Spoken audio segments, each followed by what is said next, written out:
Aujourd'hui, j'ai décidé de booster mon savon Doudou Osun avec certains ingrédients. Alors, il s'agit ici d'une recette que j'ai suivie sur les réseaux sociaux par une jeune malienne qui recommande aux personnes d'utiliser le savon Doudou Osun avec certains ingrédients issus de la cuisine afin de pouvoir éradiquer les taches sur le visage. Alors, j'ai décidé de réaliser ce savon avec les ingrédients que vous voyez à l'écran.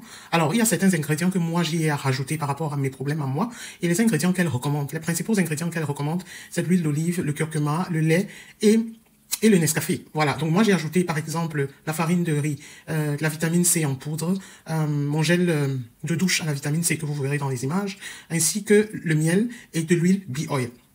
Voilà, le curcuma fait partie des éléments que l'auteur de la recette recommande. Alors moi ce que je fais, je commence d'abord par mélanger les ingrédients à sec, ensuite je vais prendre les liquides.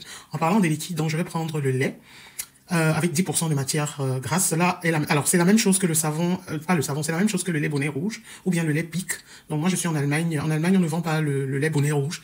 On vend plutôt d'autres marques de lait, mais qui contiennent 10% de matière grasse. Alors, je mettrai aussi de l'huile d'olive. Alors, comme vous allez le voir, moi, je ne mesure pas. Je dis souvent que mesurer, c'est pour les chiches. Mais moi, je me sers de mon ingrédient de base, qui est le savon, et comme ça, je mesure à l'œil, hein. Et alors là, j'ajoute du miel. Ensuite, mon gel de douche à la vitamine C. Hein. Là, je passe au mélange des liquides.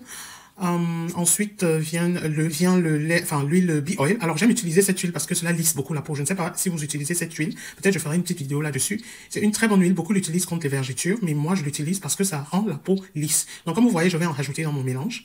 Et ensuite notre fameuse vitamine E Toco. J'ai pris une dizaine de capsules que j'ai ajoutées dans mon mélange. Et quand vous travaillez toujours, prenez le soin de mettre des gants, c'est plus hygiénique. Comme ça, vous êtes rassuré qu'aucune bactérie ne pénètre votre mélange. Voilà. Donc, je procède au rajout de la vitamine E Toco dans mon mélange. C'est pas évident, hein, parce que avec les gants, ça glissait. Donc, j'ai dû bagarrer un peu pour pouvoir vider toutes les capsules dans mon mélange. Donc, voilà mon mélange effectué. Je vais le remuer plusieurs fois. Alors, ce mélange était un peu trop lourd pour que j'utilise mon mixeur à main. Donc, je l'ai remué à la main. Ensuite, j'ai pris mes pots dans lesquels j'ai d'abord versé un tout petit peu d'huile. Je sais plus si c'était l'huile d'olive ou de bee oil. Ensuite, j'ai rempli mes pots avec mon mélange de savon prêt à l'emploi. Alors, prêt à l'emploi, c'est... Moi, je laisse toujours poser 48 heures, voire une semaine. Alors, toujours mettre un peu d'huile. Alors, moi, c'est ce que je fais. J'aime toujours mettre un peu d'huile dans le pot avant de remplir mon pot. Donc, voilà mon mélange achevé. Je l'ai mis dans le pot. Et quelques heures après, l'huile remonte toujours à la surface. Donc voilà comment ça se présente. Je suis contente de mon mélange. Alors je vais laisser poser pendant 48 heures, voire une semaine, parce que j'ai d'autres savons que j'utilise. Hein, donc, et après une semaine, je commencerai à l'utiliser. Donc j'ai aussi réalisé un test sur la main pour voir si, après avoir ajouté ces huiles et tout ça, est-ce que ça va mousser? Est-ce que le savon jouera toujours son rôle principal? Donc je vais voir. Donc je vais frotter d'abord sur le revers de ma main. Et puis, je vais laver pour voir si j'obtiens quand même de la mousse pour me rassurer que ça lave vraiment. Donc, la couleur orange que vous voyez là, c'est les traces de curcuma. Ça, c'est un bon signe. Et ça contribue beaucoup à l'éclaircissement de la peau, à la clarification de l'épiderme, ce qui est une très bonne chose. Et à travers cet effet-là, on se rend compte que les taches, si jamais on a des taches d'hyperpigmentation sur le visage, que ces taches s'estompent. Donc, ça, je ne faisais que le test pour voir alors comment ça va se passer lors de l'utilisation de ce savon-là. Donc moi, ça m'a plu, je vois que c'est plutôt bien. Ensuite, je vais mettre une goutte d'eau pour voir comment est-ce que le mélange se présente. Ben voilà.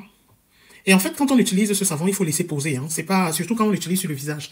Hein. Pourquoi pas ne pas l'utiliser comme un masque? Humecter le visage, passer le savon, frotter et laisser reposer 5 minutes avant de laver. Je pense que c'est bien ce qu'elle recommande souvent. Donc voilà. En réalisant cette vidéo, j'ai constaté, hélas, que j'ai oublié un ingrédient, à savoir la poudre de Nescafé. Donc, à cela ne tienne, je referai cette vidéo en version rapide où aucun ingrédient ne fera défaut. Donc, voilà mon savon réalisé. Comme vous pouvez le constater sur les images, je suis en train de procéder au test de lavage du savon sur le revers de ma main et je constate que le savon joue son rôle, il mousse.